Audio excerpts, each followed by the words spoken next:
गुजरात के बनासकांठा के महाराजा रिद्धिराज सिंह ने भी राहुल गांधी के बयान पर आपत्ति जताई है। पुरुषोत्तम रूपाला के बाद अब कांग्रेस के नेता राहुल गांधी द्वारा क्षत्रिय समाज पर किए गए निवेदन की आलोचना हो रही है। राहुल गांधी के विवादित बयान पर बनासकांठा के दांता स्टेट के राज परिवार ने भी अपनी प्रतिक्रिया दी है। महाराजा रिद्धिराज सिंह ने इस मौके पर अपनी प्रतिक्रिया देते हुए कहा कि सरदार वल्लभ भाई पटेल के कहने से राजा रजवाड़ाओं ने अपनी जमीन मिल्कत सरकार को दे दी थी। राजा रजवाड़ाओं ने जमीन ली नहीं है, लेकिन हिंदुस्तान की एकता के लिए जमीन दान में दी है। रजवाड़ा ने काफी दान किया है और उसी के चलते केवड़िया में उनके ऊपर म्यूजियम बन रहा है। जमीन दान करने से ही अखंड भारत का निर्माण हुआ। ऐसे में राजा महाराजाओं की बातों पर बयान देना एक फैशन बन गया है, जिसका महाराजा ने विरोध किया।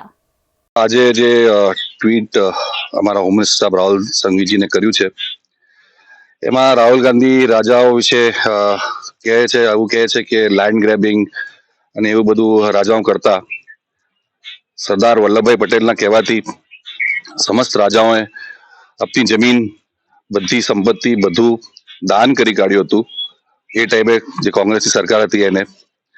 અને એના પછી જે અમારી ટ્રીટી સાઇન થઈ હતી સરદારભાઈ વલ્લભભાઈ પટેલ ના કહેવાથી એ ટ્રીટીનું ભંગ કરવામાં આવ્યું હતું કાયદેસર।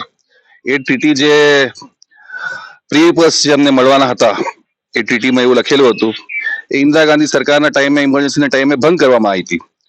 તો આમ જોવા જાઓ તો રાજા મહારાજાઓએ તો કોઈ લેન્ડ ગ્રેબિંગ તો કર્યું નથી, ઉલટું રાજા મહારાજાએ એમની જમીનો જે એનો રાજ હતું એ હિન્દુસ્તાનની એકતા માટે, હિન્દુસ્તાન સ્વતંત્ર થાય એના માટે એને દાન કર્યું છે। અને એ દાન બહુ મોટું દાન કહેવાય છે।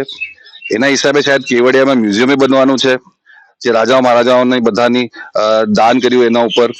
અને એક સારી વાત હતી કે એક અખંડ ભારતનું નિર્માણ થયું અને આવી ટિપ્પણી એમને આવા મોટા માણસને શોભા નથી દેતી। હું આટલું જ કહેવા માંગુ છું।